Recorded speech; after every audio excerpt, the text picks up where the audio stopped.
archetypes were mentioned by Plato and Aristotle, and then later on Carl Jung wrote quite a bit about them. He believed that the collective unconscious is this ancestral memory that all humans tap into, and he believed that within this ancestral memory, the collective unconscious, that we have these archetypal images regardless of where we come from, when we come from, you know, our particular faith system, socioeconomic level, etc., etc. And so basically what it comes down to for Carl Jung is that we're born connected to these ancestral ideas, and they exist, you know, whether we're aware of them or not, and all humans can tap into them.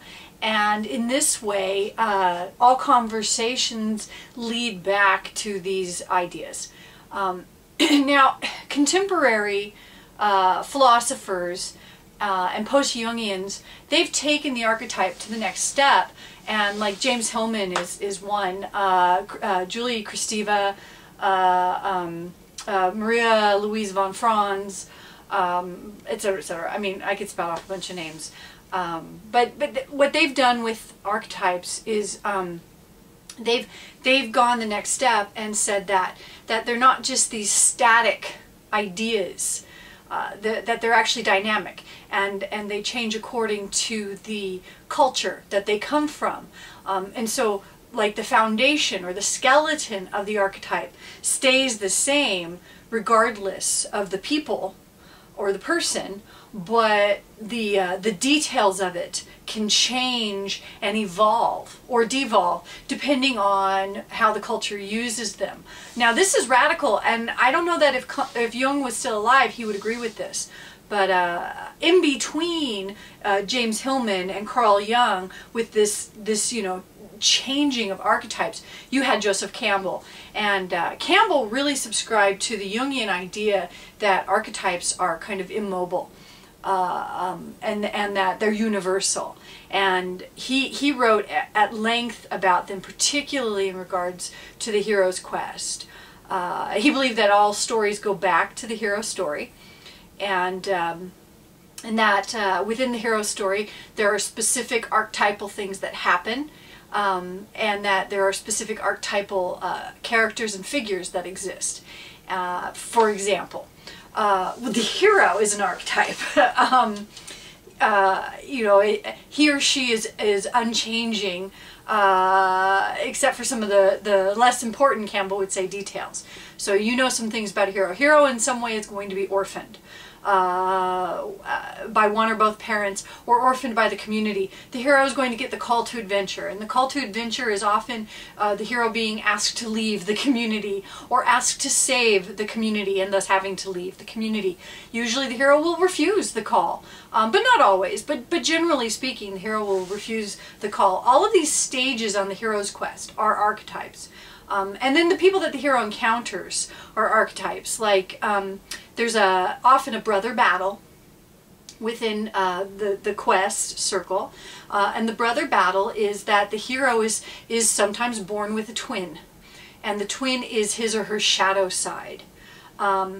So the brother battle then is the hero fighting with his or her shadow side to merge them and become more whole. Right?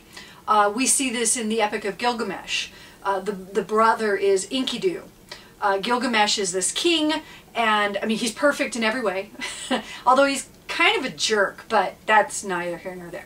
So he's a king, and he's perfect in every way, but the goddess is upset because people are worshiping him more than they are her.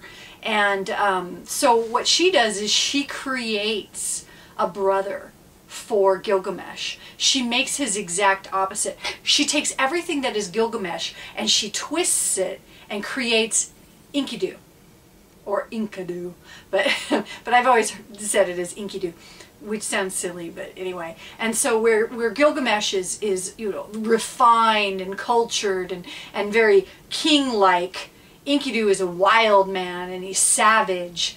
You know, he's tied to nature, where Gilgamesh is very politic and careful and really manages people well, manipulates them actually. I mean, he can be a real jerk, right? Enkidu is just raw and natural and in the nature state. In fact, he runs around naked through most of the story. So they're brothers, and they end up having to sacrifice for one another. And at that point, then one of them has to die, and the idea of the shadow then merges with the light. And Jung talked about this quite a bit. The shadow is one of the archetypes that he spent a lot of time studying, thinking about, writing about, etc. And the idea behind the shadow is that all of those things in ourselves that we reject, they can manifest in our life. That's the shadow thing, the shadow nature, the shadow fear, the shadow, you know, whatever. So for example, Jung would suggest that if there's a person you don't like, let's say you go to work every day and there's a person that you work with and you just don't like him or her, right? And you don't know why. You just, from sight, you didn't like this person. And no matter what this person says or does, you just don't like them. And I mean, to the point where you roll your eyes when they're talking, and you know, people say, oh no, you know, he or she's not that bad, and you're like, I just don't like that person. We've all experienced it, right? So what Jung would say is that this person is a projection, right? You're projecting onto them because they actually remind you of the aspects of yourself that you don't care for, that you haven't come to terms with or reconciled, right? And so you're projecting all of this animosity onto this person. That's what he would say. And then Campbell took this idea, these philosophical and psychological ideas, and he put them into this hero's quest. And he said, so the shadow then is that you know, that side of our nature that we fight, that we have to battle. And so even if it's not a brother battle, we still have to battle the shadow side. And the hero is tasked with this and tested and you know, experiences trials. And then as he or she overcomes these things, then gifts start to appear. Like there's the gift from the god, you know, the magic elixir, or that special boon, he calls it, right? But it's some gift from fate or the gods or the afterlife, or, you know, something like that. And the idea is that this is the thing that's going to help the hero cross that second threshold, because that Campbell describes the quest as a circle, and the top part is the light, and then the hero has to cross down into the underworld. And this is, in fairy tales, it's usually going into a forest, and in myths it's usually going into the sea, right? Or like in Moby Dick, or Ahab, or Jonah, you know, goes into the whale, goes into the ocean, goes into the whale, or the big fish, right? So, so you know, there's that whole underworld, and that's your unconscious, where you're challenging those things that scare you in your head. In the movie Signs, the aliens, right, are the beasts that populate the unconscious. All right, they show up during the day, but in our story, while we're watching the movie Signs, they come at night for the family that we're watching with, right? In The Sixth Sense, another Shyamalan movie, I like early Shyamalan movies. They're perfect for this. Later ones, not so good. The Happening is terrible, terrible. And if you like it, I'm sorry, but it's a terrible movie. I can't decide if it's going to be funny or scary or what. But The Sixth Sense has the little boy, and he is between two worlds, and that is his underworld journey. But in order to cross back into the above world, you need that magic elixir, that gift from the god. Sometimes it's a special word, right? The abracadabra that allows you, you know, Aladdin and you know, abracadabra, and it opens the cave again, and you can return to the world.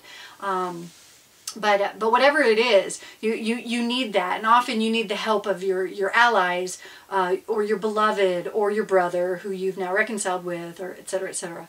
And